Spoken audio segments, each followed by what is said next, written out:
Baik, selamat pagi ibu-ibu, bapak-bapak, mom and dad. Kayaknya kalau teman-teman, oh ada ternyata teman-teman SCS masih stay di sini. Baik, seperti yang mungkin tadi sudah diinfokan bahwa hari ini kita akan sharing. Saya ngomongnya sharing gitu ya, karena bukan berarti bahwa saya yang paling ahli, tetapi saya yakin usia kita juga mempengaruhi bagaimana pengalaman kita dalam menghadapi anak-anak gitu ya. Hari ini tentang keberadaan seorang ayah.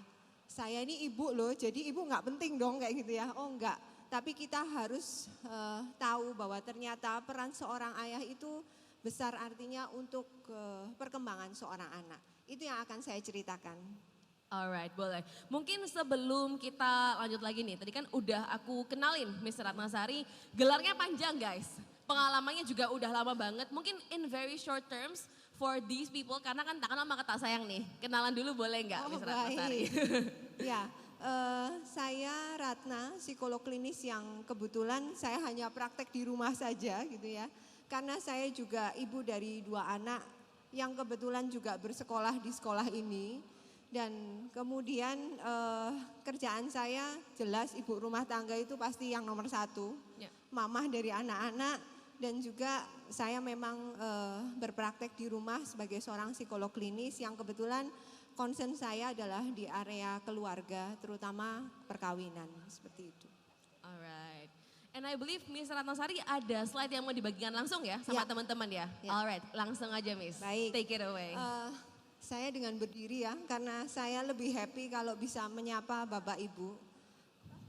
Baik, Bapak Ibu, seperti yang tadi saya sampaikan bahwa hari ini saya akan sharing pada Bapak Ibu, mom and dad gitu ya, tentang apa sih peran seorang ayah dalam kehidupan seorang anak. Nah, kita akan membatasi dulu bahwa kalau judulnya kita ngomongin tentang generasi digital, kita akan membatasi dulu apa yang kita sebut dengan anak dengan generasi digital. Otomatis saya tidak ada di dalamnya Bapak Ibu, karena di mana generasi digital itu dikatakan generasi Z gitu ya. Kalau Bapak Ibu dengar sekarang sering sekali banyak istilah yang muncul seperti itu. Itu artinya apa sih? Mereka biasanya yang lahir antara tahun 90 sampai 2000-an. Jelas bukan saya, walaupun saya tetap kepingin dia panggil Cece sama Ori gitu ya. Tapi saya ternyata bukan di area itu Bapak Ibu. Dan apa sih ciri khas mereka? Yang pertama adalah biasanya kehidupan mereka sehari-hari itu sangat dekat dengan yang namanya teknologi. Bagaimana tidak, kalau Bapak Ibu ingat, pertama kali kita memberikan YouTube pada mereka di usia mereka berapa Bapak Ibu? Kadang mungkin baru lahir, kita sudah heboh sendiri dengan urusan rumah, akhirnya apa yang tersanding? Kadang kasih aja film dulu sedikit gitu ya, supaya mamahnya bisa bergerak. Nah itu kenapa dikatakan bahwa dari mereka kecil, bahkan saat mereka lahir, mereka tuh sudah sangat dekat dengan yang namanya teknologi. Kemudian keterampilan mereka yang kaitan dengan teknologi itu sangat lebih maju dibanding kita. Jadi kalau mau dibilang apa yang terjadi, mereka itu biasanya akan eksplor, tahu sendiri, ahli sendiri, bukan karena diajarin atau les gitu ya. Tapi mereka dapat itu semua dari justru pembelajaran yang mereka dapatkan sendiri dengan mengeksplor apa yang mereka miliki. Kemudian biasanya ibu-ibu, bapak-bapak atau mom and dad, ada nggak sih anaknya yang kemudian lebih suka ngobrol panjang lebar melalui chat? Atau bahkan kita nih, yang kalau ngomel sama pasangannya itu lebih suka di chat daripada ngobrol langsung. Nah kalau ada, ini rupanya kita sudah masuk di era ini. Bahwa kita seringkali sulit untuk mengungkapkan langsung. Tetapi lebih happy kalau gaya bahasa yang kita pakai itu bisa terungkapkan, ibaratnya bisa lebih plong gitu ya kalau menyampaikannya. Kalau bentuknya adalah dengan menggunakan message atau dengan media sosial yang ada. Nah, biasanya mereka multitasking karena apa? Mereka bisa mengerjakan beberapa hal sekaligus. Kemudian mereka orang-orang yang kreatif, bahkan lebih kreatif dari kita karena pengalaman mereka banyak dan jendela yang mereka buka dari dunia digital itu sangat luas. Itu yang membedakan banyak dari kita yang sering bilang, kenapa ya anak sekarang kok beda dengan dulu? Iya, karena zaman dulu saya handphone masih sebesar banana gitu ya Bapak Ibu, di mana kartunya masuk semua. Loh sekarang microchip. Ya Bapak Ibu, jadi tidak bisa apple to apple dengan zaman kita ya, karena kondisi yang memang sudah berubah. Kemudian pendidikan dan pembelajaran online adalah sesuatu yang biasa bagi mereka. Jadi kalau saya mendapat itu gampang. Kalau datang ke rumah saya, itu kebanyakan adalah yang suka untuk ketemu langsung, konsultasi langsung. Biasanya mereka tuh era lama gitu ya. Tapi kalau anak muda sekarang, online aja lah, sama aja kok, gak ada bedanya gitu ya. Itu yang kelihatan sekali. Kemudian adaptasi mereka biasanya sangat cepat terhadap perubahan teknologi. Itulah ciri khas mereka, dan karenanya itu setelah saya mereframe apa yang disebut dengan generasi digital tadi, kita akan bahas dengan lebih detail kaitan dengan peran ayah dalam kehidupan anak. Apa sih? Jelas, ini signifikan mempengaruhi fisik, emosi maupun sosial. Saya akan terangkan lebih lanjut nantinya, tapi yang pasti secara fisik korelasinya di mana? Iya, biasanya ayah-ayah yang kemudian rajin olahraga. Siapa yang tadi pagi mom and dad yang ikut fun walk? Nah, salah satunya sebetulnya itu adalah ciri khas untuk menunjukkan kepada anak bahwa pada saat kita pun rajin berolahraga, kita fit, biasanya anak akan menirukan perilaku itu. Karena perlu diingat, anak adalah bagian dari copy paste-nya orang tua. Sehingga kalau seringkali anaknya bermasalah, pertama kali yang dilihat itu bukan anaknya Bapak Ibu. Lah ini anaknya psikolog kok begini gitu ya. Jadi saya punya pengalaman suatu kali pada saat anak saya masih di, saya lupa waktu itu kalau nggak salah pre-K, itu dia pulang sekolah dia mengatakan bahwa saya mau segera pulang.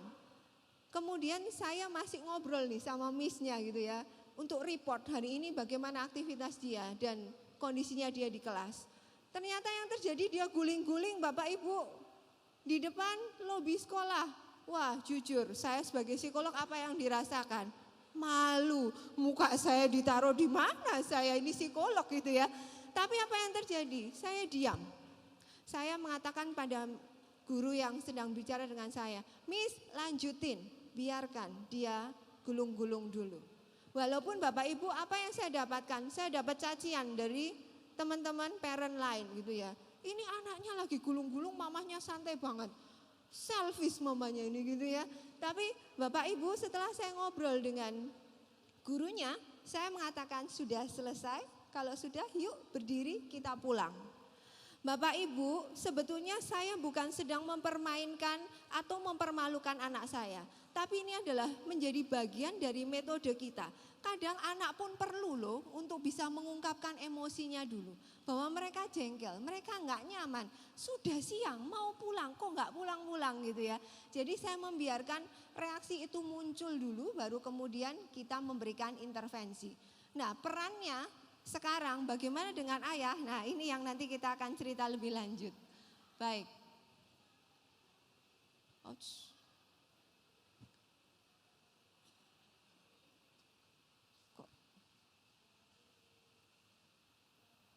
Oke, jadi yang pertama kita akan nyeritain bahwa peran ayah adalah sebagai pencipta keseimbangan. Artinya apa sih? Sebetulnya ayah itu bukan menjadi kubu lain dari ibunya. Jadi seringkali mengatakan bahwa kalau sudah enggak yes sama mama, kalau enggak diturutin apa kata yang kita minta dari mama, kita lari ke papa gitu ya. Siapa tahu papa akan mengabulkan. Bukan itu Bapak Ibu. Karena di pola asuh kita harus tahu bahwa kita tetap harus punya frame yang sama antara orang tua, yaitu ibu dan ayah. Sehingga yang dikatakan bahwa pencipta keseimbangan ini adalah bentuknya lebih ke ayah itu bisa memberikan sudut pandang berbeda pada saat si ibu sudah menunjukkan sebuah sikap. Jadi si ayah memberikan gaya yang berbeda. Oh maksudnya mama tuh gini loh gitu ya. Atau memberikan kalau misalnya mamahnya mengatakan tidak, maka kita harus memberikan contoh bahwa tidak itu karena apa. Itu yang dilakukan oleh seorang ayah. Sehingga anak itu punya pandangan, enggak setiap kali punya peristiwa yang dihadapi atau masalah yang dihadapi, mereka fokus hanya melihat dari satu sisi. Itulah tugasnya seorang ayah. Bapak Ibu bisa bayangkan apa yang ada di depan saya atau di tangan saya, remote. Kalau saya mengatakan bahwa ini abu-abu, apakah saya salah? Tidak Bapak Ibu, karena memang warnanya abu-abu. Itulah cara pandang. Seringkali anak pada saat melihat peristiwa itu hanya melihat bentuk luarnya, remote. Seorang ayah pada saat memberikan sudut pandang yang berbeda, dia akan menunjukkan kepada anak, nak lihatlah, di luar dari yang kamu lihat yaitu remote, apa yang kamu lihat lainnya? Ya, warnanya abu-abu. Sudut pandang inilah yang membuat mereka belajar untuk melihat. Setiap kali mereka berhadapan dengan masalah, mereka akan melihat dari sudut pandang yang berbeda. Sehingga tidak fokus pada apa yang mereka lihat saat itu atau apa yang mereka rasakan saat itu. Kemudian yang kedua adalah pengembangan identitas diri. Jadi di mana peran ayah itu mendukung minat dan bakatnya anak. Loh Bu, di area mana? Iya, jadi di sini perannya ayah itu mendukung secara emosi bagi anak untuk mencoba memahami apa yang mereka inginkan. Dikenalkan, renang, takut. Apa yang terjadi kalau mama bawa anaknya les renang dan takut? Ngomel Bapak Ibu. Renang aja lo takut, air aja lo kok takut sih? Ini lo nak gak takut kan gitu ya. Tapi kalau ayah berbeda, mereka punya cara tersendiri. Mungkin akan nyemplung bareng anaknya gitu ya di dalam kolam. Dan ditunjukkan ternyata buat bubble itu tidak mengerikan. Ternyata kita tidak tenggelam pada saat langsung masuk seperti itu. Jadi sudut pandang itulah yang ayah bisa eksplor dari anak dari berbagai kegiatan untuk menemukan minat dan bakatnya mereka. Kemudian terkait dengan keterampilan sosial, kemampuan cara berkomunikasi, menyelesaikan konflik, bekerja sama dengan kelompok. Biasanya ayah menunjukkan model atau cara mengelola emosi. Dari mana Bapak Ibu? Dari cara Anda berdua berkomunikasi di rumah, itu yang paling gampang. Cara kita memperlakukan orang di rumah termasuk pasangan itu mempengaruhi bagaimana cara anak menyelesaikan konfliknya di rumah. Sehingga kita sebagai orang tua pun kadang-kadang perlu hati-hati, jangan terlalu reaktif. Bukan berarti bahwa kita responsif itu tidak baik, tetapi yang tidak baik adalah reaktif. Karena di mana kalau kita reaktif, kemungkinan besar kita tidak memikirkan jangka panjang dari tindakan kita. Kalau responsif itu diperlukan karena tindakan cepat yang kemudian sesuai dengan apa yang dibutuhkan itu memang perlu anak-anak miliki, gitu ya. Kemudian pemberian dukungan emosional. Jadi peran ayah di sini memberikan dukungan emosional kepada siapa? Seluruh anggota keluarga. Jadi kehadiran ayah pada momen-momen kehidupan anak itu bisa menimbulkan rasa percaya diri mereka. Papa yang galak itu enggak 100% salah loh Bapak Ibu. Kadangkala galaknya papa itu juga membawa rasa aman untuk anak. Tenang, ada papaku gitu ya. Kalau anak-anak sering ngomong seperti itu pertanda bahwa dia sangat pede dengan kehadiran papanya. Tapi bukan berarti, katanya Bu Ratna itu papa boleh marah loh. Jadi gak apa-apa kan kalau saya marah-marah gitu ya. Jangan, kita tetap harus lihat batasannya. Dan sekali lagi, pola asuh sudah harus di framing oleh bapak dan ibu. Sehingga tetap tidak menyalahi atau keluar dari kotak yang ada. Kemudian kesetaraan gender. Nah ini yang lagi ngetren Bapak Ibu. No gender katanya gitu. Atau bahkan aku melihat perempuan dan laki-laki sama. Pernah ada yang dengar Bapak Ibu? Bagi kita orang timur itu masih sesuatu yang sangat sulit untuk diterima. Jadi peran gender ini ngomongin tentang bagaimana ayah membantu untuk membentuk pandangan anak terhadap peran gendernya. Kalau laki-laki itu harus kayak apa sih dalam menghadapi kehidupan? Bagaimana cara laki-laki menyelesaikan masalah? Bagaimana pola komunikasinya? Itu dibahas di sana. Jadi tentang maskulinitas itu Bapak Ibu perlu ajarkan terutama oleh papahnya, bukan oleh mamanya. Nah kalau laki-laki itu harus A, B, C. Kalau yang ngomong saya nggak srek anaknya. Sopo, mamamu bukan laki-laki kok gitu ya. Tapi beda kalau yang ngomong papahnya. dia akan lebih tahu, oh ya memang papa begitu. Jadi saya ya akan seperti papa. Itu yang paling penting. Gitu ya. Kemudian menciptakan kesetaraan atau kontribusi yang positif dalam anggota keluarga. Jadi pada anak laki-laki biarkan mereka meniru figur ayahnya karena itu adalah figur pertama yang menjadi model.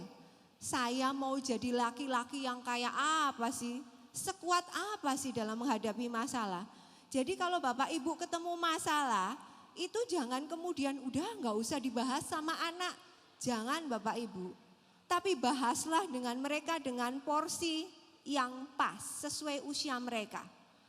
Karena mereka tetap harus belajar bagaimana cara mereka menyelesaikan masalah dari apa yang kita lakukan. Itu akan mereka pelajari dari cara kita menceritakan. Papa tadi ketemu klien, nyebelin banget, cerewet, sudah tanya A, katanya mau pilih B, sudah dikasih B, minta C misalnya gitu. Lalu apa yang papa lakukan? Itu harus diceritakan sampai situ ya Bapak Ibu. Jangan cuma diceritakan sampai punya klien cerewet, minta A, ke C, ke D dan lain sebagainya, tapi tidak dikasih kesimpulannya. Karena anak tidak akan belajar dari sana. Jadi dari kesimpulan itu yang harus menjadi fokus pembelajarannya. Kemudian pada anak perempuan gimana dong Bu? Pada anak perempuan kita mengajarkan pada mereka tentang peran mereka, bahwa perempuan pun bukan berarti harus di rumah, masak, terus apa lagi, ngurusin anak, itu enggak begitu gitu ya. Tapi perempuan pun bisa tetap eksis seperti peran laki-laki. Hanya yang digarisbawahi adalah adanya kesetaraan itu tetap harus ada penghormatan satu sama lain. Seperti itu. Kemudian peran sebagai pahlawan, ya ini kenapa saya terus mengulang bahwa ayah adalah panutan bagi anak laki-lakinya. Memberikan contoh bagaimana mereka bertindak sebagai seorang pribadi yang tanggung jawab, punya empati, seperti itu. Kemudian bagaimana peran mereka di masyarakat. Lalu yang menjadi pertanyaan di ujung itu saya menuliskan, lalu bagaimana dengan anak perempuan gitu ya. Anak perempuan belajar apa dari ayahnya? Sebetulnya pada saat ayah hadir dan dekat dengan seorang anak perempuan, mereka biasanya memiliki ikatan emosi yang kuat dengan ayahnya, membuat mereka mengurangi kemungkinan terutama. Kemungkinan apa Bapak Ibu? Akan adanya pelecehan seksual. Kenapa? Karena dari kecil bahkan mereka belajar untuk tahu bagaimana kehangatan pertama kali dan cinta pertama kalinya pada seorang laki-laki yaitu ayahnya. Sehingga pada saat mereka tumbuh remaja atau kenal yang namanya kayaknya dia tertarik sama saya. Kelihatannya saya menarik bagi orang itu, maka dia tidak akan dengan mudah dimanipulasi secara seksual. Melalui sentuhan ataupun yang lain. Kenapa? Karena dia tahu persis bahwa dia sudah pernah dapat kehangatan pertama kali dari ayahnya. Jadi jangan lupa Bapak Ibu yang punya anak perempuan, kalau ketemu duduk itu jangan cuma ditanya gimana sekolahnya hari ini, kuisnya dapat berapa, ujiannya dapat berapa.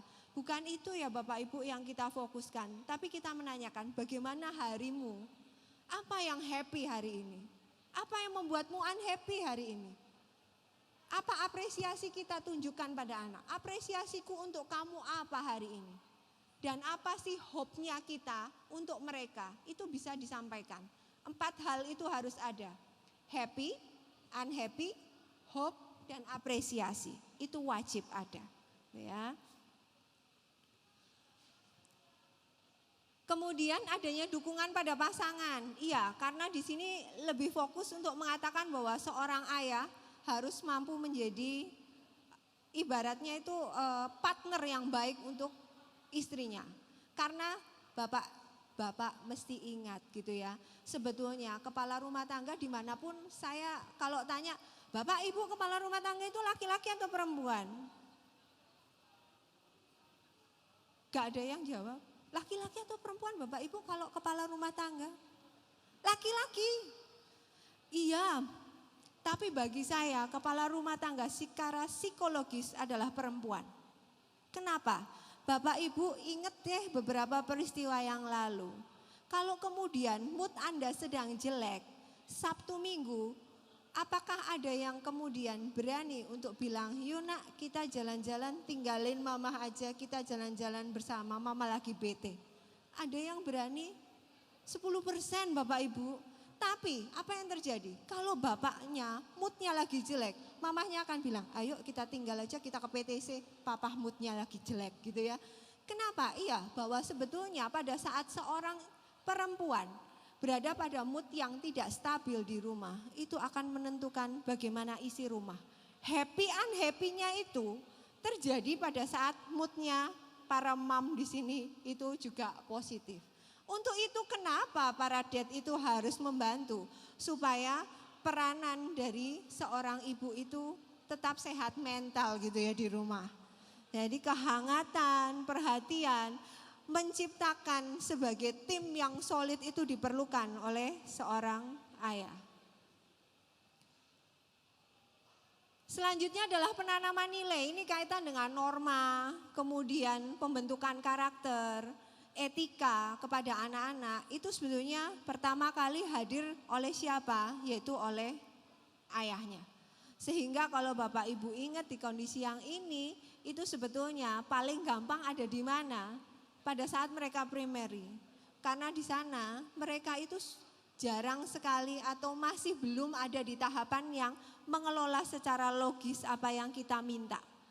Jadi doktrin yang harus dimasukkan itu memang sangat kuat.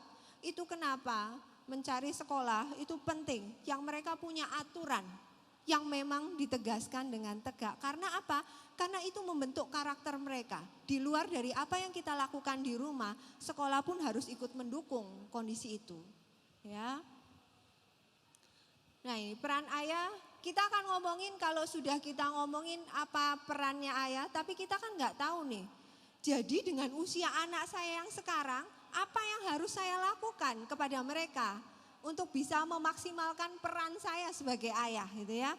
Ini yang akan saya ceritakan berdasarkan tahap perkembangannya mereka. Antara mulai lahir sampai dengan 2 tahun, di mana peran ayah? Jadi peran ayah di sini sebagai pendamping utamanya ibu, di mana memberikan perhatian kepada ibu. Terutama biasanya kalau dalam tahapan ini stres pasca melahirkan itu biasanya muncul pada ibu-ibu gitu ya. Tidak terkecuali saya walaupun saya psikolog, tetap ada stresnya pasca melahirkan gitu ya. Kemudian membantu melakukan perawatan kepada anak. Mandiin, gendong. Kalau mamahnya tuh mandi, dititipin itu enggak berarti dititipin, ditidurin di sebelahnya, papahnya main handphone gitu ya. Tetapi juga ada di kondisi yang kita mesti ingat bahwa yang namanya dititipin itu ya diajakin ngobrol. Apa yang harus dilakukan, gantiin pok-pok ya harus bisa gitu ya. Saya ingat persis pada saat anak kedua saya lahir, dengan tidak sengaja anak pertama masuk rumah sakit karena panas itu enggak selesai-selesai selama 1 minggu dan sudah ganti beberapa antibiotik. Bapaknya terpaksa latihan mandiin. Tapi ajaibnya Bapak Ibu yang terjadi setelah si anak nomor 1 keluar dari rumah sakit, saya enggak pernah mandiin karena itu jadi bagian dari tugasnya papahnya sampai hari ini gitu ya. Jadi lumayan juga ternyata ada hikmah di balik semua itu. Ya itu tugas yang perlu dilakukan. Nyanyiin lagu anak itu penting loh Bapak Ibu. Bapak Ibu mesti ingat bahwa suara kita itu lebih mempan daripada apa yang dikatakan oleh psikolog. Karena sebetulnya Bapak Ibu adalah psikolog terbaik bagi anak. Kapan kita perlu memasukkan idealisme kita pada anak? Saat mereka jelang akan tidur. Yang kalau dipanggil meme, koko, ngopo sih mah ribut ae, ngantuk. Nah itu sebetulnya. Itu adalah kondisi di mana kita bisa memasukkan seluruh ideologi yang kita ingin tanamkan pada anak dengan sangat mudah tanpa ada filterisasi dari anak. Dan itu juga tips untuk para ibu-ibu kalau mau menghipnosa suaminya gitu ya. Lakukan itu ya. Oke, baik. Kemudian pada tahap prasekolah di usia mereka 3 sampai 5 tahun, bagaimana peran aktif ayah itu membentuk perkembangan sosial dan kognitif mereka. Apa itu perkembangan sosial kognitif? Di mana perannya ayah itu untuk bermain, menyenangkan bagi anak itu ya, menciptakan suasana senang pada saat bermain itu penting gitu ya. Mendorong anak untuk mencoba hal baru, jadi ngajakin mereka eksplor, kegiatannya papahnya apa diajakin. Kemudian membangun kreativitas melalui aktivitas bersama. Jadi kalau mereka diajak ke belanja, Bapak Ibu upayakan, namanya mama itu pengennya cepet gitu ya, sudahlah diambil cepetan gitu ya. Anak dinaikkan kemana Bapak Ibu? Ke troli, kelamaan gitu ya, ribet gitu ya. Tapi sebetulnya disinilah peran ayah, mamahnya ribet gak apa-apa, masukin ke troli. Tapi ayahnya akan mendampingi mereka untuk menanyakan, papa kayaknya butuh pasta gigi, tapi lebih enak kayaknya papa mau pakai pasta gigi yang mereknya X gitu ya. Bantuin papa dong cariin pasta gigi X gitu ya. Itu sebetulnya ngajarin mereka untuk mereka lebih aware dengan lingkungan, mereka lebih kreatif untuk kayaknya kalau pasta gigi mengingat sesuatu. Terus mereka akan bilang, papa tapi kalau yang X itu kok kayaknya gak banyak ya, yang banyak ini merek Y. Papa gak mau coba merek Y, itu termasuk bagian dari mengasah kreativitas mereka. Kemudian menanamkan norma dan nilai keluarga pada anak. Ini yang tadi saya katakan bahwa sebetulnya 5 tahun pertama dan masa-masa mereka 6 tahun di SD itu kuat sekali perannya kita untuk menanamkan segala hal yang ingin kita doktrinkan pada anak. Karena seperti yang tadi saya bilang biasanya mereka akan sangat sulit untuk beradu argumentasi dengan kita. Jadi ditangkap dengan cepat. Gitu ya. Kemudian tahap sekolah yaitu 6-11 tahun, di mana pada kondisi ini kita akan bantu mereka untuk ngapain? Lebih pede. Bahwa mereka perlu loh untuk tahu tentang kemandirian dan keterampilan sosial. Ngajiin mereka ketemu banyak orang, belajar untuk menyapa. Mintakan sedotan dong, kayaknya sendoknya jatuh. Boleh mama minta tolong, papa minta tolong untuk diambilkan atau dimintakan ke mbaknya. Kita mulai ngajarin dari bagaimana cara mengucapkan sampai pada kondisi bahkan dia bisa jalan sendiri dengan apa yang dia harus katakan kepada orang yang dia tuju. Kemudian memberikan dukungan kaitan dengan aktivitas sensorik, ini jadi mendengarkan cerita harian, termasuk diantaranya 4 hal tadi yang saya sampaikan pada Bapak Ibu itu harus ada di sini. Kemudian menjadi teladan bagi penyelesaian konflik yang sehat, tadi saya juga sudah jelaskan. Kemudian melibatkan anak dalam hobinya kita. Kalau Bapak Ibu hobi apa misalnya? Sepedaan, ajaklah mereka. Sepedaan, lari pagi, gak apa-apa. Walaupun akhirnya hari itu tidak mencapai 10 km, hanya 3 km karena anaknya udah kecapean. Tapi di situ sebetulnya ada nilai yang kita coba tanamkan kepada anak untuk hidup yang lebih sehat. Kemudian pada remaja awal, ini yang di antara usia 12 sampai 14 tahun. Peranannya ayah untuk apa sih? Sebagai pendengar aktif, membantu anak memahami perubahan fisik dan emosinya. Iya, bahwa ini adalah bagian dari masa krisis kedua. Jadi Bapak Ibu, pada tahap perkembangan kita mulai dari lahir sampai dengan dewasa itu punya 3 masa krisis. Pertama itu saat usia 5 ke 6, karena mereka meninggalkan masa anak-anaknya menuju ke masa dewasa. Meninggalkan masa balita menuju ke masa anak-anak. Sedangkan di usia 12, 14 ini biasanya krisis dialami lagi karena terutama di usia 13 mereka meninggalkan masa kanak-kanaknya menuju ke usia remaja. Bagi kita yang sudah melewati, biasa aja gitu ya. Padahal Bapak Ibu secara hormonal, kemudian cara berpikir, pengelolaan emosi, mereka tuh sangat bergejolak di usia ini. Dan nanti ketemu lagi adalah di usia 17 ke 18, di mana mereka meninggalkan masa remaja menuju ke masa dewasa. Itu kenapa kalau sebagai psikolog saya akan selalu bilang bahwa usia 17 itu kalau ada hal yang tidak beres harus segera diselesaikan. Kenapa? Supaya saat mereka memasuki masa dewasa ini tidak menjadi gangguan. Ya, karena biasanya kalau 18 masih ada yang belum selesai, itu bisa menjadi gangguan yang dalam tanda kutip menetap sampai dengan usia dewasa akhir. Seperti itu. Kemudian, mungkin bisa disajikan. Kita nonton video sebentar supaya Bapak Ibu tidak bosan dengar suara saya. Sorry, sambil disiapkan videonya, ada yang mau dikomentari atau ada yang mau sharing mungkin? Nama gue Johnny. Kita nonton dulu. Bisnis gue restoran ini. Gue kerja keras bangun bisnis ini. Berharap bisa meningkatkan taraf kehidupan keluarga gue. Memang capek banget sih. Dan sering makan hati lagi sama karyawan.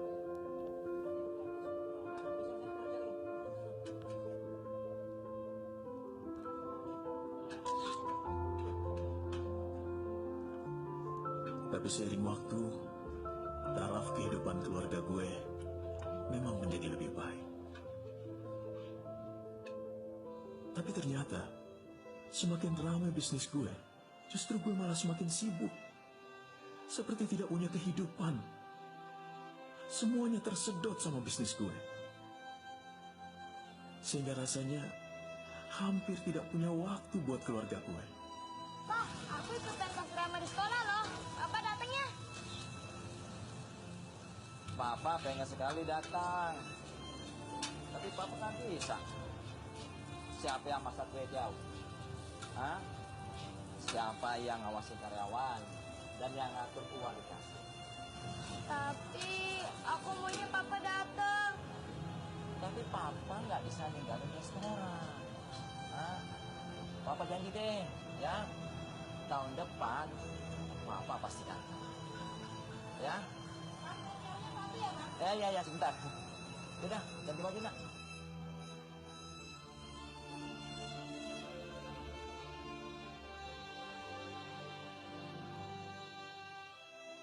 Capek banget rasanya. Semuanya harus gue. Semuanya harus gue. Sering gue bertanya, memang harus begini ya kalau punya bisnis sendiri?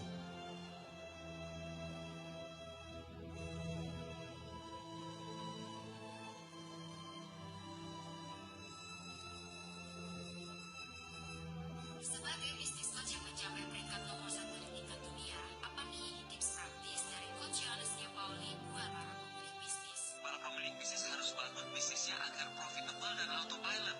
Artinya, bisnis semakin menguntungkan dan bisa berjalan sendiri tanpa harus selalu ada pemilik bisnisnya di dalamnya. Telepon sekarang juga ke Gratio Practical Business Coaching di nomor telepon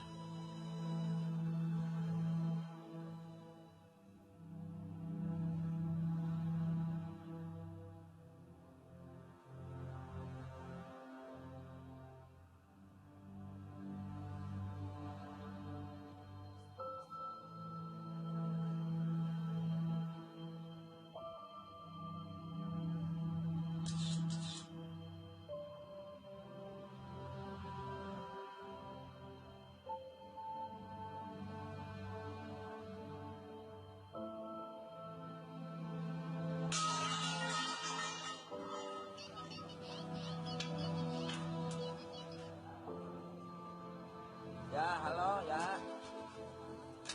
Ya, betul.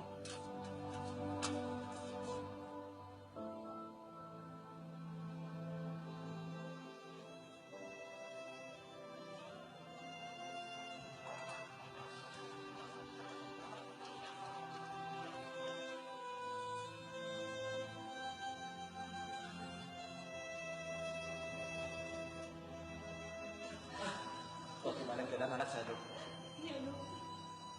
Anak Bapak dan Ibu mengalami overdosis dan sudah tidak bisa tertolong lagi. Maaf.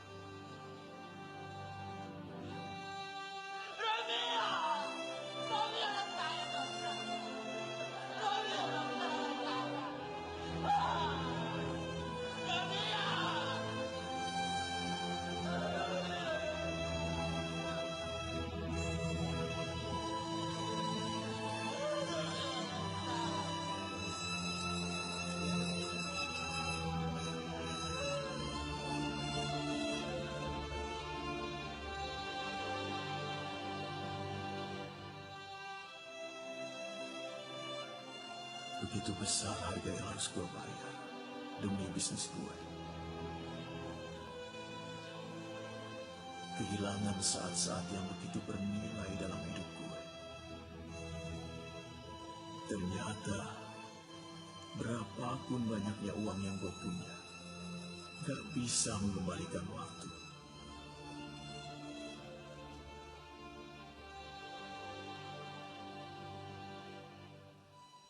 Ini bukan hidup yang gue mau.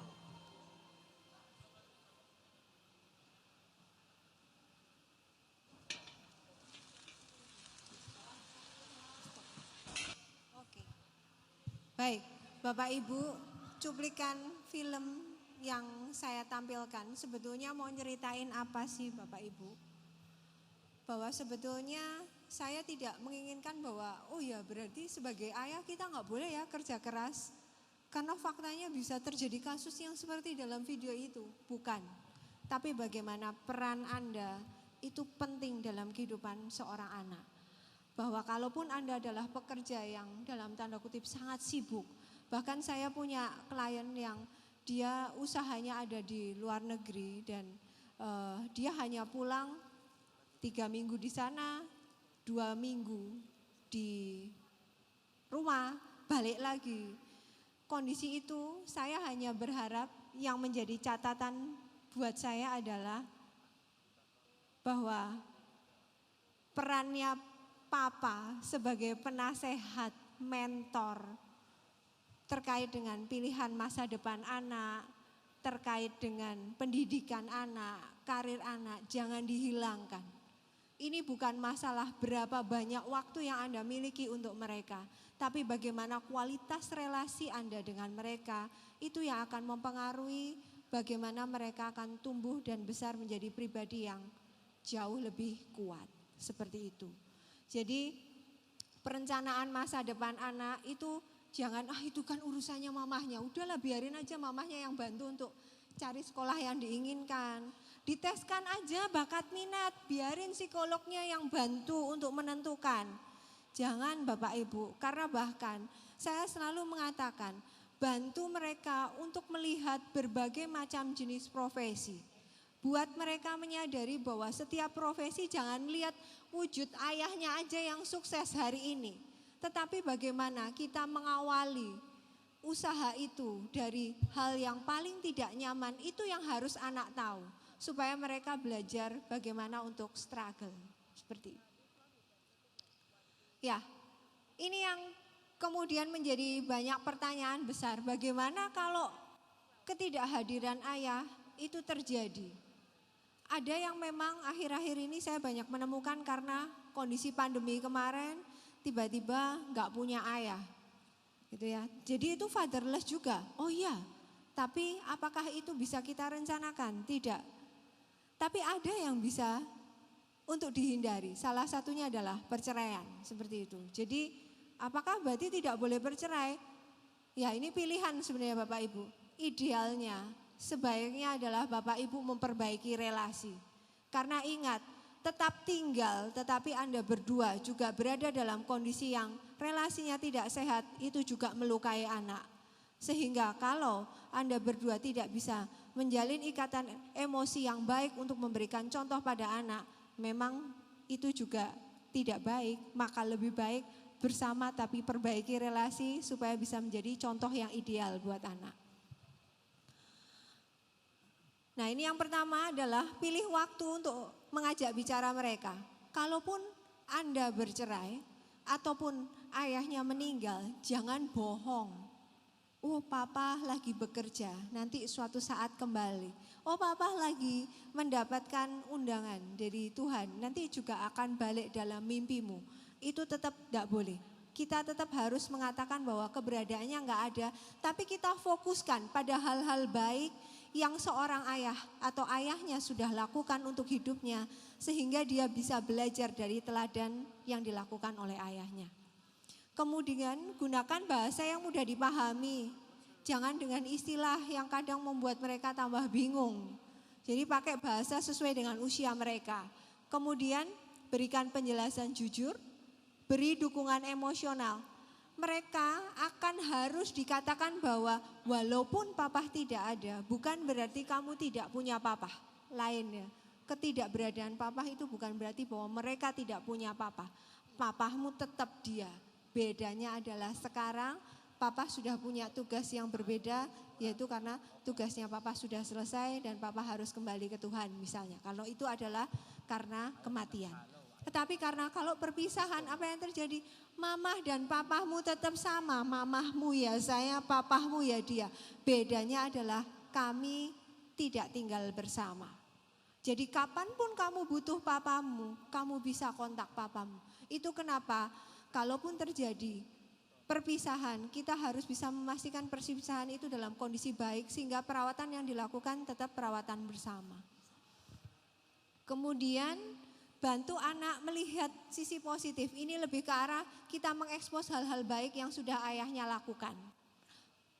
Memberikan ruang untuk merasa sedih. Jadi kalau melihat dia sedih karena nggak punya papa, menganggap nggak punya papa, kita harus menegaskan kembali.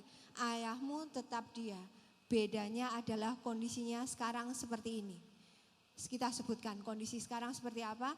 Dan ingat kita harus tetap mendukung mereka secara emosi bahwa keberadaan mama mampu untuk memberikan kehangatan dan lain sebagainya. Kalau itu adalah bentuknya memang ayahnya tidak hadir sama sekali.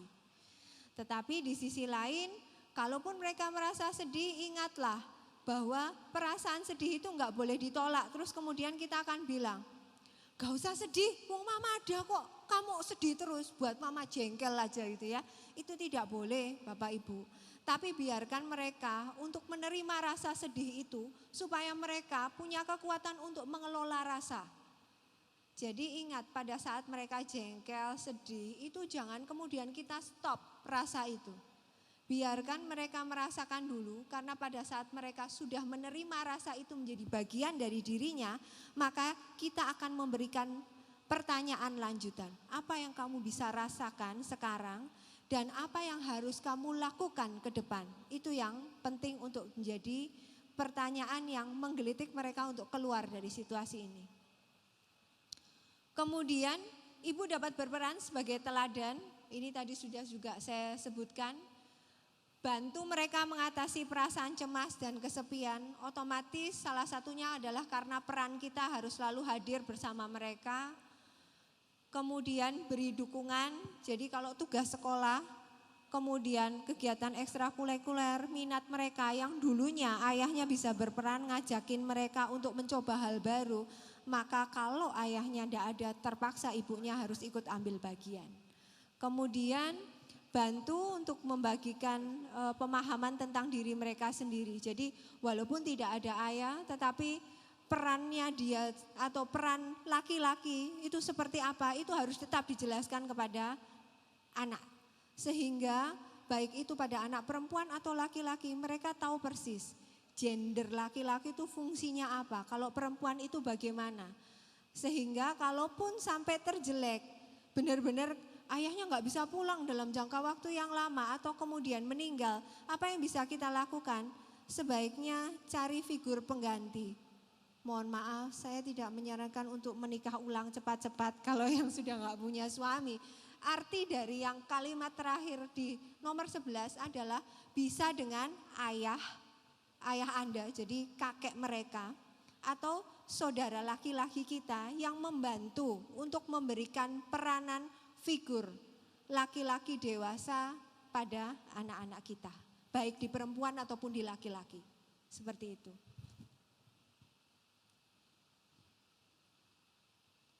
Ya, ini saya kasih video singkat lagi. Waktu saya sudah habis atau kita selesai jam 7 malam? Baik, Bapak Ibu ini singkat aja. Sosok ayah itu seperti apa? Ya aku sampai sekarang juga nggak bisa ngegambarin sih kayak gimana.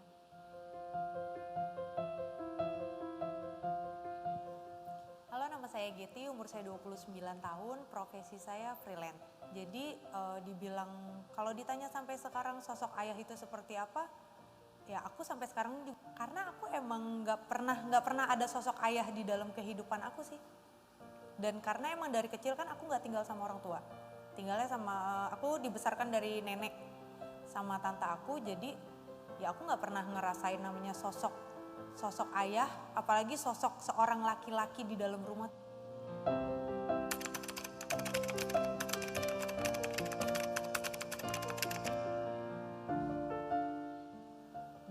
Dampaknya ketika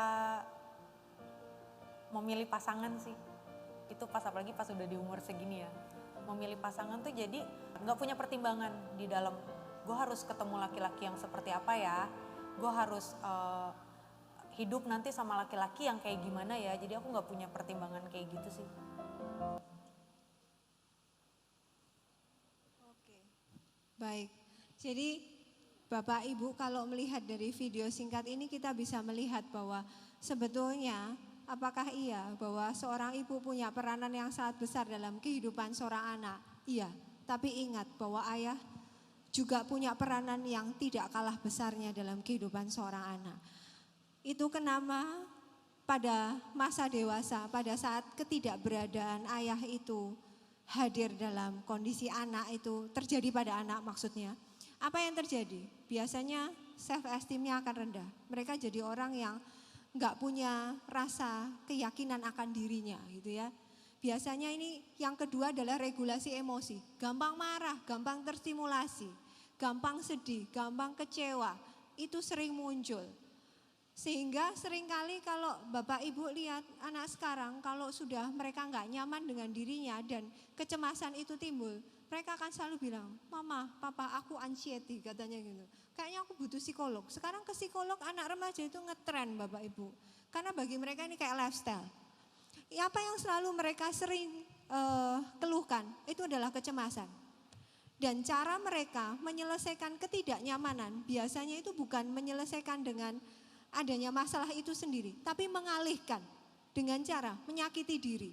Entah itu menyayat diri, memukul diri, tidak makan, kemudian makan berlebih, itu juga termasuk di dalamnya. Kemudian perasaan kesepian. Kesepian ini yang saya tadi contohkan, ingat bahkan pada anak perempuan, kecemasan yang berdampak pada kondisi kesepian itu membuat mereka dengan mudah dimanipulasi secara seksual oleh laki-laki. Kemudian ketakutan akan kehilangan. Jadi bentuknya lebih ke arah sudah tahu kita ngelihat loh bahwa dia itu dimanfaatkan sama temennya. Tapi mau aja. Kenapa? Karena takut kalau nggak punya teman. Takut kalau temennya kemudian meninggalkan dia. Kemudian rendahnya kontrol diri. Itu yang tadi sampai kepada menyayat, memukul, salah satunya karena rendahnya kontrol diri mereka. Kemudian inisiatifnya juga menjadi kurangnya keberanian mengambil resiko, nggak berani, kayaknya agak susah, nggak wis gitu ya. Apalagi kalau Bapak Ibu saya sering menemui banyak yang kemudian mereka itu gampang pindah sekolah gitu ya. Ini nggak cocok kayaknya, aku nggak bisa, aku mau cari teman yang lain, teman-temanku di sana nggak support sama aku, aku pindah ya ke yang lain. Ini salah satunya karena kondisi ini. Mereka nggak berani untuk mengambil resiko dan menghadapi sesuatu yang nggak nyaman. Nggak nyaman dikit lari, ya. Kemudian kecenderungan memiliki neurotik. Maksudnya apa sih neurotik itu? Adalah gangguan-gangguan kaitan dengan kondisi psikologis. Jadi mereka biasanya punya permasalahan psikologis. Kemudian kaitan dengan identitas gender. Itu yang tadi saya cerita bahwa seringkali sekarang menjadi semuanya itu abu-abu. Bahkan banyak film dan lain sebagainya yang menceritakan bahwa keluarga itu bisa diisi dengan ayah semua, ibu semua gitu ya. Tetapi perlu diingat bahwa penanaman kaitan dengan peran seorang laki-laki dan perempuan di dalam rumah itu harus sangat kuat untuk membuat peran gender mereka menjadi lebih positif. Itulah kenapa siapa yang ngajarin anak laki-laki mereka, anak perempuan mereka untuk kondisi ini. Pertama kali yang akan buka bicara itu adalah ayahnya. Bahkan pada saat pengalaman, apapun bentuk pengalaman ayah yang kadang kita mungkin malu sharing pada anak, itu wajib seorang ayah berani membuka diri. Agar apa? Agar anak tahu bahwa ternyata bisa seterbuka itu ya sama papahnya. Sehingga mereka lebih nyaman. Orang pertama yang akan dicari adalah orang tuanya, bukan saya, psikolog gitu ya. Ya, saya sampai ada pada kesimpulan di mana peran ayah dalam perkembangan anak itu sangat berharga Bapak Ibu. Di mana ayah memiliki peran dalam membentuk kepribadian, nilai-nilai, kemandirian anak, kemudian keterlibatan dan dukungan yang tepat, dan menjadi sosok yang memberikan pengaruh positif bagi perkembangan optimal anak dalam kehidupan itu adalah menjadi tanggung jawab besar bagi seorang ayah. Terutama perlu diingat, Bapak Ibu tidak bisa bercermin kepada orang tua kita dulu. Papa saya dulu juga biarin saya kok Bu Ratna, buktinya saya hidup baik-baik. Ingat, generasinya berbeda, kita berada di generasi digital, di mana mereka mendapatkan akses informasi dengan sangat mudah. Mereka bahkan bisa menilai kita loh, oh papa ini keliru, yang ini mama yang keliru gitu ya. Jadi kita benar-benar harus aware dengan kondisi itu, pendekatan yang baik, kemudian doktrin yang positif pada anak, itu akan membuat anak-anak kita tumbuh dengan generasi yang lebih sehat gitu ya. Dari saya itu, saya kembalikan kepada. Tepuk tangan dong buat Bu Ratnasari. Wow. Ternyata kalau misalnya saya catat di sini banyak ya peran ayah. Dari-dadinya mungkin ada yang ikut nyatet. Oke, nah sebelum kita lompat ke Q&A, aku punya short question nih buat Bu Ratna. Karena kalau misalnya kita lihat kan perannya orang tua misalnya, untuk peran ayah kan ada create balance ya yang kita tekankan. Karena untuk dukung minat bakat, mami biasanya juga support nih, social skill dan juga banyak hal-hal yang lain yang ditekankan di sini balance-nya. Bener gak sih Bu Ratna? Betul. Jadi memang harus ada keseimbangan dari keduanya. Bukan berarti bahwa setelah kita sebagai ibu itu memberikan peran itu, ngajakin mereka explore hal baru, maka ayah mengatakan kan sudah dari mamahnya gitu ya. Yeah. Nggak usah lah dari saya lagi. Itu sebetulnya tidak demikian. Karena bahkan masalah latihan seperti yang tadi saya cerita untuk renang aja, sudut pandang ayahnya dalam menerangkan terkait dengan air itu tidak menakutkan, itu beda dengan cara kita dalam menjelaskan ke anak, seperti itu. Ya, setuju sih. Kalau misalnya mami itu kan, I don't know ya, bukan bermaksud generalisir, tapi yang aku temui itu kebanyakan mami itu protektif ya. Takut mungkin anaknya kenapa-napa. Kalau papa lebih santuy ya. Iya, lebih bisa dengan logisnya mereka mengatakan bahwa anak perlu untuk mendapatkan rasa sakit dan belajar dari sana. Sedangkan dari para mami ini kan mau sakit sedikit itu rasanya udah nggak tega duluan gitu ya. Bahkan ada orang tua yang sering mengatakan pada saya begini, Bu Ratna sih melahirkannya sesar, saya ini normal, nggak tahu ya. Waktu saya melahirkan tuh setengah matinya gimana? Ya jelas saya tuh takut kalau anak saya diapa-apakan gitu ya. Itu juga menjadi sudut pandang yang kemudian hati-hati. Jangan sampai doktrin itu muncul dan didengar oleh anak. Karena bagaimanapun ini akan terbawa pada saat mereka dewasa sehingga mereka mengatakan gak apa-apa. Kan kalau yang nanti sulit ini pun pasti ada yang bantu yaitu mama gitu ya. Dan kalau sekarang ngomongin peran ayah berarti tenang ada papaku gitu ya. Selalu ada kunya, papaku. Selalu ada miliknya ya. Oke, I'm gonna open the floor for one question dulu karena Bu Ratna has to leave very on time. Makasih udah disempetin tapi Bu Ratna habis ini harus ke Malang nih karena ada dinas lain. Mungkin ada nggak dari Mami and Daddy atau mungkin dari students mau tanya juga boleh. Tadi ada beberapa kelompok yang aktif ya, senyum-senyum ya, ada yang senggol-senggol, ini loh kamu. Mungkin mau tanya dulu supaya dapat details yang lebih banyak. Kalau misalnya belum ada, aku nih yang lanjut tanya. Kalau misalnya gini ya Miss ya, kok Miss Cece aja ya. Supaya nampak muda. Iya, C. Ratna. Kalau misalnya kita ngomongin tentang cewek sama cowok, banyak Pol orang-orang yang bilang, I'm not like other girls ya kan. Aku itu mami yang cool, aku itu mami yang beda. Malah suamiku tuh lebih kalem. And there are some instances di mana mungkin dari surface level ya, aku ngeliat kayak, oh iya ya mama yang ini rodok beda. Dan papanya memang agak beda gitu. Boleh gak sih Miss diceritain tentang kayak, how do you keep the balance? Karena kan gak semua family dan juga gak semua mama itu mungkin memiliki karakteristik yang sama gitu. Iya, memang di luar dari peran kita sebagai ibu dan juga ayah, yang juga berperan itu adalah lingkungan. Bagaimana kita dibesarkan, cara orang tua kita membesarkan kita, itu memang menjadi warna tersendiri bagi cara kita terhadap keluarga kita ini sendiri. Terutama juga karakter kepribadian.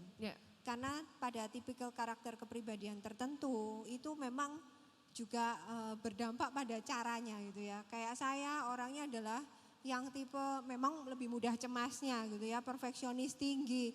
Sedangkan mungkin di suami saya lebih orangnya easy going gitu ya. Jadi pada saat saya sudah ada di kondisi yang ini gimana nih gitu ya, dia masih yang dengan santai tenang, yang ini kan begini gitu ya. Itulah yang dimaksud balance, bahwa anak tuh perlu melihat bahwa pada saat mamahnya itu panik, masih ada loh yang mau balance gitu ya, itu papahnya. Dan dia belajar untuk melihat itu, bahwa segala permasalahan sulit itu tetap bisa diselesaikan. Dan sekali lagi, karakter mereka itu kan akan terbangun dari mana? Ya dari caranya kita menyelesaikan masalah. Itu kenapa perannya kita dalam karakter kepribadian pasti terlihat jelas pada saat berhadapan dengan permasalahan terutama yang akan dikonsumsi oleh anak sehari-hari. Betul-betul, jadi yang penting memang balance ya. Apalagi memang tidak bisa di-deny, environment itu membuat sifat kita juga terpengaruh banget nih. Yang cukup menarik juga nih, tadi kan Bu Ratna sempat bilang kalau misalnya kita ini nggak bisa di-deny, ada families yang mengalami sebuah situasi misalnya papanya nggak ada atau mungkin perceraian gitu. Do we have to accept the fact that kalau misalnya mereka fatherless, maka perkembangan emosi mereka tuh akan lebih lambat atau bisa dibilang mungkin bahasanya agak kasar ya, mereka mungkin incomplete as a person, journey-nya baru setengah gitu.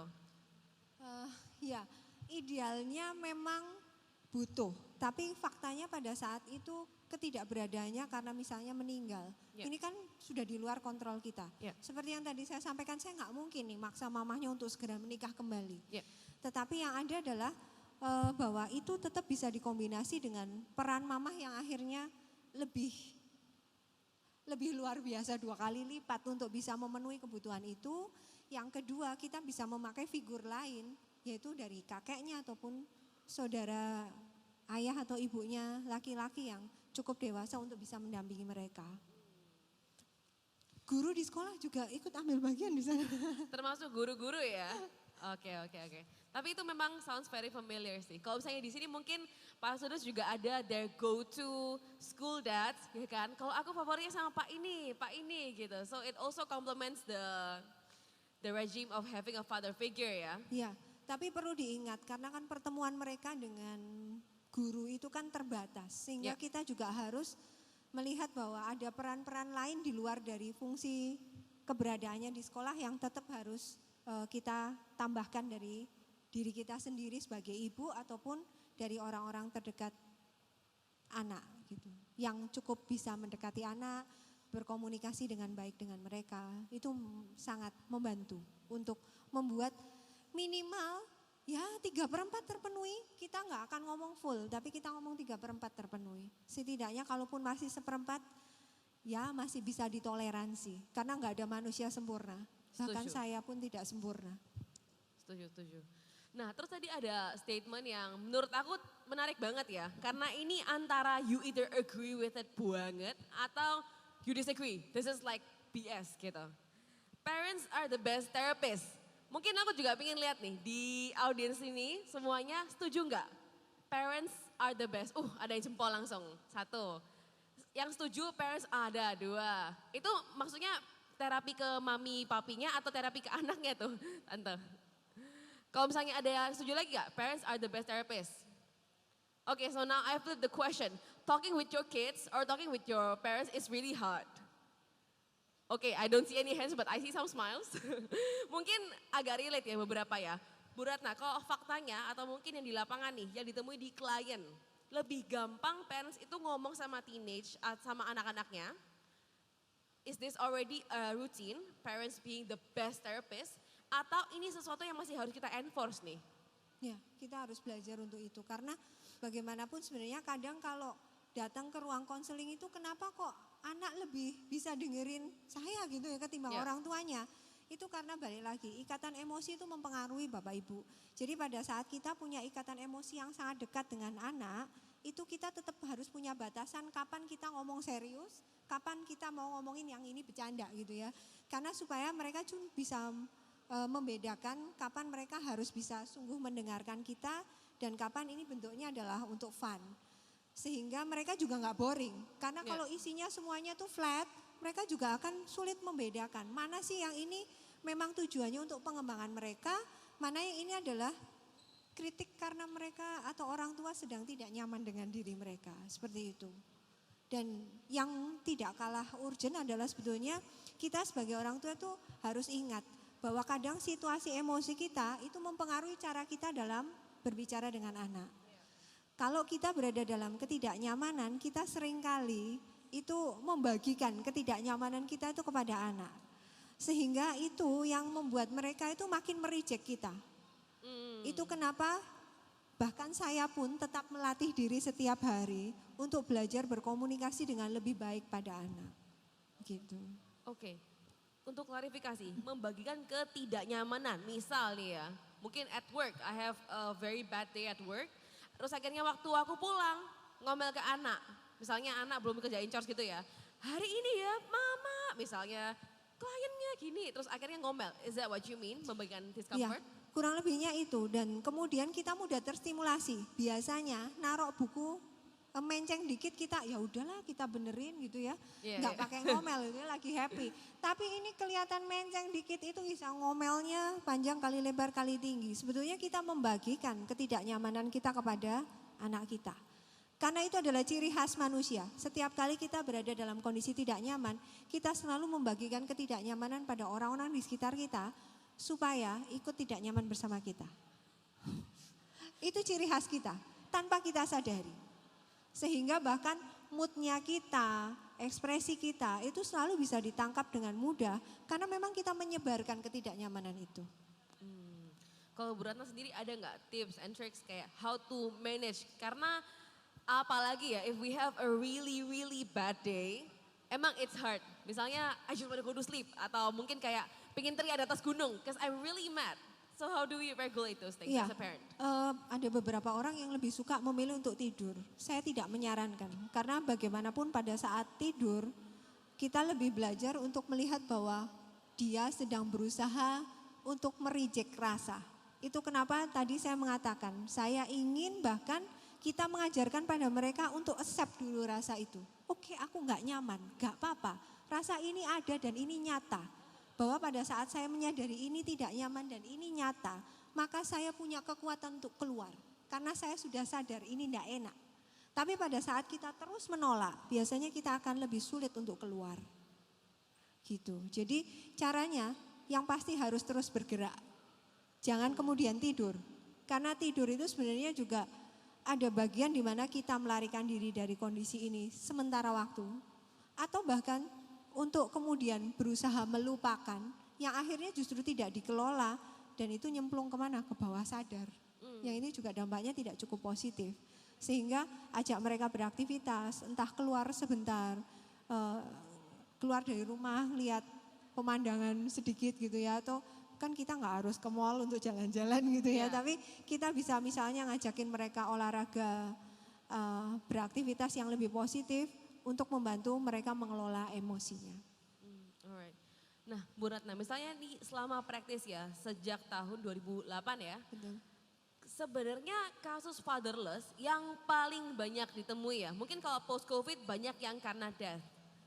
Tapi kalau misalnya dari awal sampai sekarang diamati, lebih banyak fathers itu yang dianggap, karena kan Indonesia juara 3 nih fatherlessnya ya.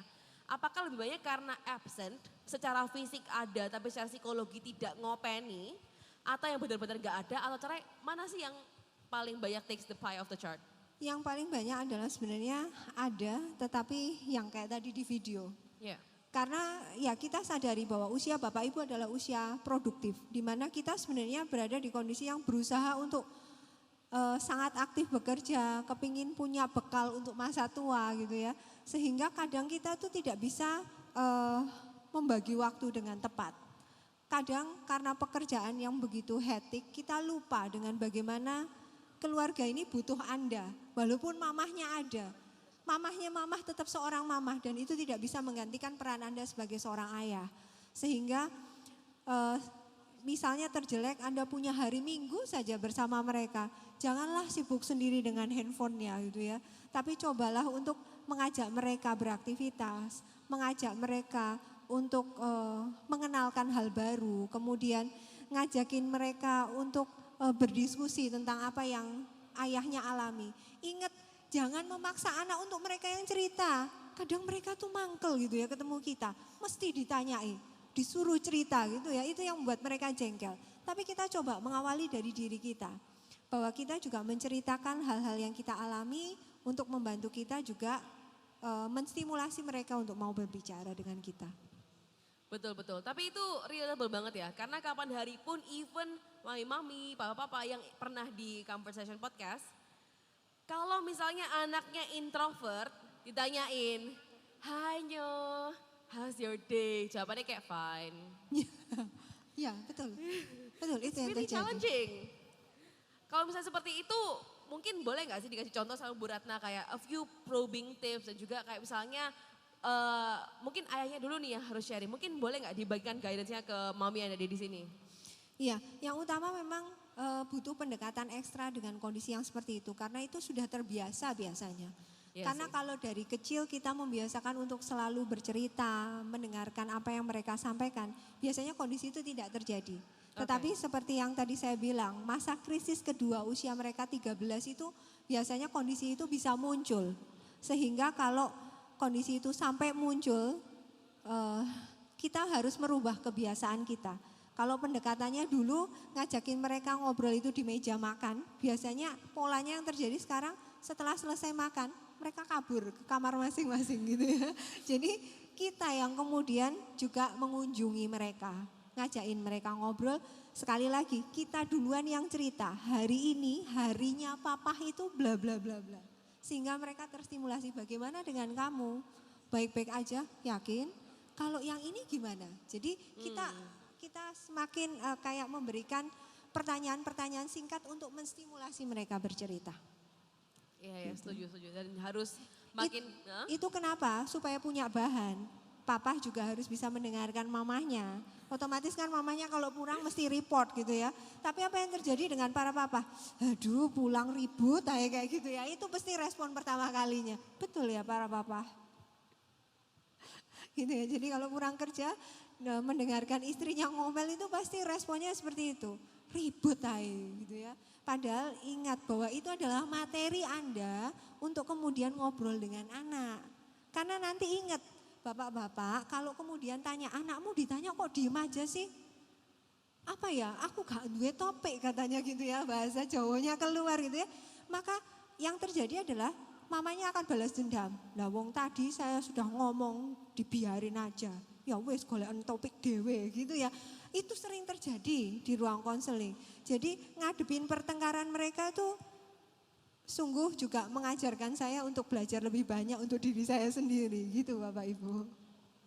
Alright, dan memang kalau misalnya, aku dikasih time sign nih sama teman-teman IO. Tinggal 5 menit lagi, so I have a chance. Mungkin masih ada yang mau tanya? Gak ada yang mau tanya? Gak ada? Oke, boleh Bapak with the black shirt.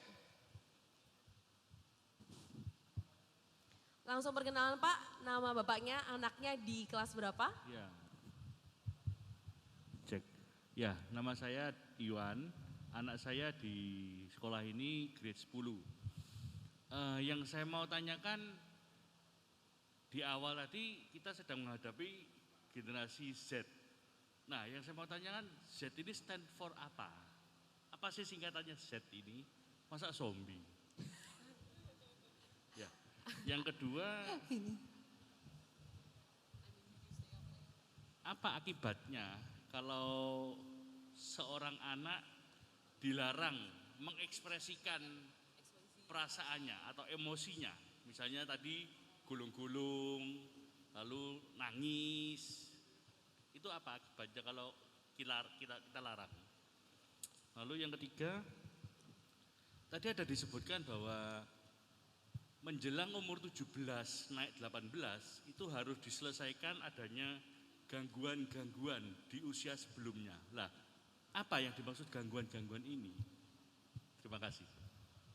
Alright, so 3 questions ya. Yang pertama dari Pak Iwan, bener ya? Generasi Z, stands for apa sih Bu Ratna? Ini mungkin lebih ahli Saya. Yang membahas adalah rekan saya gitu ya karena beliau Gen lebih Z. ahli gitu ya. Ya, jadi kalau saya melihat itu hanya sebutan Bapak karena ini lebih banyak yang mengatakan ada generasi alpha, kemudian ada yang bilang lagi sandwich generation, itu istilah-istilahnya banyak sekali. Tapi kita lebih ke arah mau ngomongin bahwa generasi ini sangat dekat dengan kondisi era digital, mereka tuh ahli di area media sosial dan lain sebagainya. Seperti itu. Itu yang pertama. Mau ditambahkan silakan. Boleh. Itu kan kategorisasi gitu ya, ya nggak sih Bu ya? Ya. Kalau misalnya generasi X itu umur berapa? Kalau misalnya mama saya rasanya generasi X ya, tahun berapa sampai berapa gitu. Kalau Gen Z itu 90 sampai 2000-an tadi ya Bu ya. Kalau misalnya yang lebih bocil-bocil lagi yang masih P1 tuh mungkin alpha. Jadi kategorisasi ya Bu Ratna. Betul. Silakan lanjut Bu. Ya. Pertanyaan yang kedua adalah kaitan dengan Tadi kalau misalnya melarang ekspresi emosi ya, oke. termasuk gulung-gulung. I know it's very embarrassing, apalagi kalau di mall ya, gulung-gulung dari depan sampai belakang, it's very ya. wow. Seperti yang tadi saya bilang, malu pasti, tapi kadang kita perlu untuk bisa sedikit tutup muka. Lumayan sekarang ada masker gitu ya. Jadi saya akan selalu pakai masker kemana-mana. Bukan itu Bapak Ibu, tapi sebetulnya adalah dampaknya mereka tidak akan belajar. Bahwa pada saat mereka mereka berharap sesuatu, yaitu kebetulan kalau pada anak saya adalah segera pulang.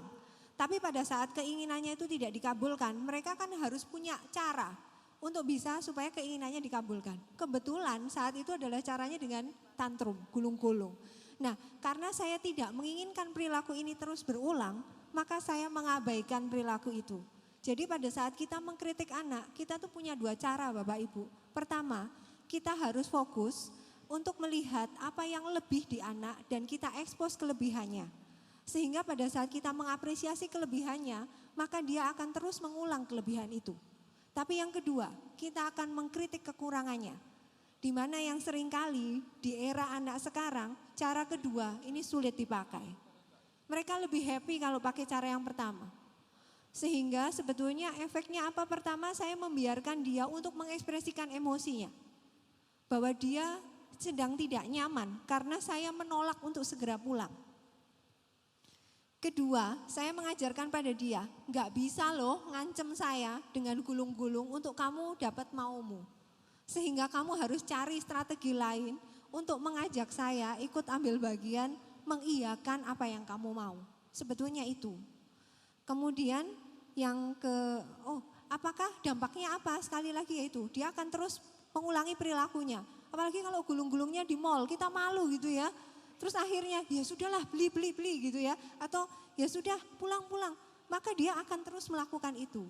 Kemudian yang ketiga kaitan dengan usia 17 ke 18. Yang dimaksudkan permasalahan itu memang pada tiap anak berbeda-beda Pak. Jadi ada yang kemudian mereka cemas berlebih, ada yang mereka daya juangnya kurang, ada yang kemudian mereka punya permasalahan kaitan dengan traumatik di masa lalu. Bahkan kita sering menyebutnya bahasa sekarang lebih ke arah kita ngomong bahwa setiap anak itu pasti punya peristiwa traumatisnya gitu ya. Jadi apakah traumatis ini masih belum dia selesaikan? Kayak saya misalnya, saya ngomong saya aja deh contohnya. Papa saya adalah orang yang sangat keras.